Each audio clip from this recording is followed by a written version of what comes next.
The absolute best way to learn about Web3 is to go through an example together. That is what we are going to do in this video.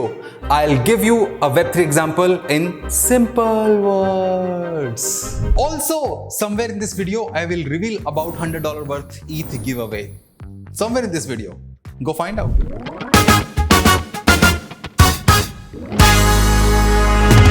Have you heard of Dropbox? How does it work? So Dropbox is a Web2 product. You have a file that you want to keep securely somewhere that is not your computer because you do not trust your computer. Your computer could go bust, your hard disk could crash, so many reasons. So what do you choose? You choose to upload this file on the cloud with Dropbox. You upload this file on the cloud with Dropbox and you pay a monthly fee, $5, $10, $15, whatever your needs are. Whenever you need this file next, you go to Dropbox, you download this file and use it however you want. Very simple Web2 product. Now, what are the problems? If you have not watched my Web3 video yet, please go over and watch it first because that will be really helpful. So the problem with this Web2 version of Dropbox is this. Suppose one day Dropbox get hacked. Like all the servers, they are just gone bust. What if a war breaks out and the data centers of Dropbox are attacked? What if Dropbox, the company, thinks that the files that you're keeping on their platform are not worthy, are not adhering to the guidelines, and they just suspend your account? Your files are gone forever. So these are the problems with the Web2 product, that even though you use the product, you do not really control or really own something for which you're using the product. How Web3 fixes it? This is how Web3 product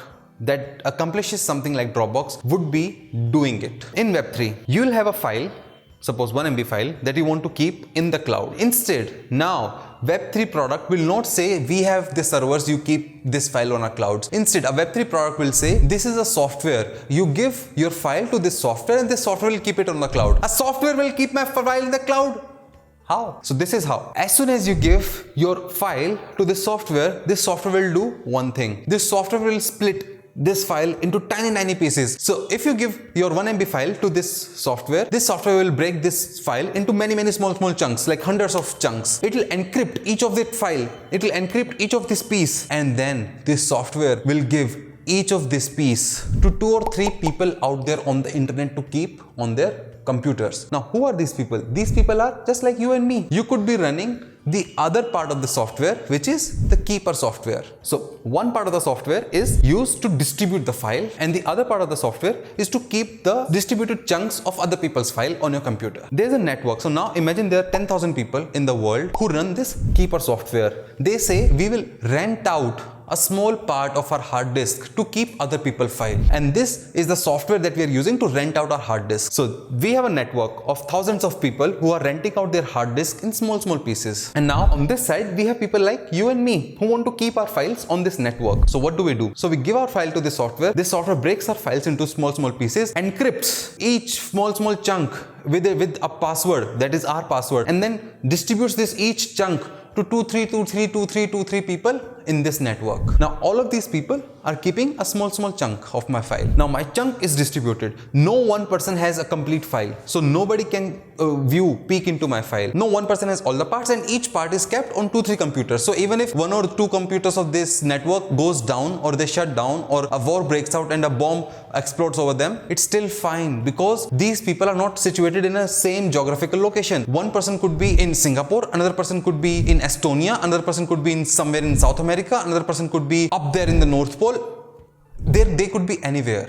And these people are spread out geographically so much that geographic conditions will not affect all of them. So what has happened? My file has been distributed into hundreds of parts, has been distributed to multiple computers on this network. It's all fine. Now, whenever I want to use this file, I ask my software again, hey, I want to use this particular file. So this software again goes out to these people. Hey, give me part 1, give me part 2, give me part 3, give me part 4, give me part 5, give me part 6. I can go on to part 7, part 6, part 8, part 9. So this software collects all the parts. Just one copy of all the parts. Now it has all the parts. This software again uses my password to decrypt each of this part, combines all of these parts and give the file to me. And I use this file. Hey, sorry for the interruption. This is the $100 ETH giveaway announcement. So what's the deal? You bring more friends of yours to watch this video and the ETH is yours. How does it work? Step number 1, go to the very first link in the description of this video. On that link, you'll be able to create a unique link of yours. Take this link, share it with your friends on WhatsApp, on Instagram, on Twitter. If somebody clicks on this link and watches at least 1/3 of the video, you get 1 point. At the end of 2-week period,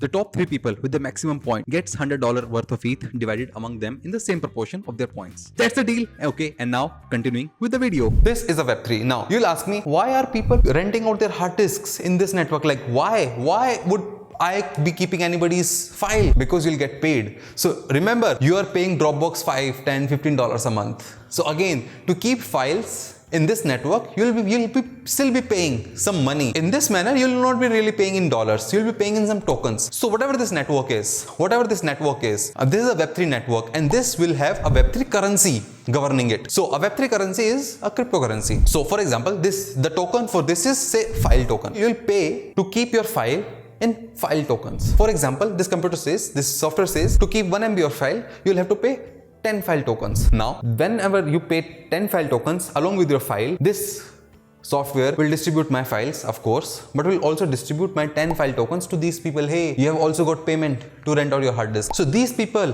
are keeping other people's files, other people's chunks of files, because they get paid. And you are keeping your files with them because you don't want your files to be dependent on a single point of failure. You do not want a single point of failure in your life with your important files. You want your risk to be distributed amongst thousands of smaller people instead of putting all your risk on one big company. That is an example of Web3. That is an application. That is a use case of Web3. Is there a Web3 product like this? Yes. It's called IPFS. Full form, Interplanetary File System. Like, this is a sort of file system that can span multiple planets. Suppose Elon Musk takes all of us to Mars.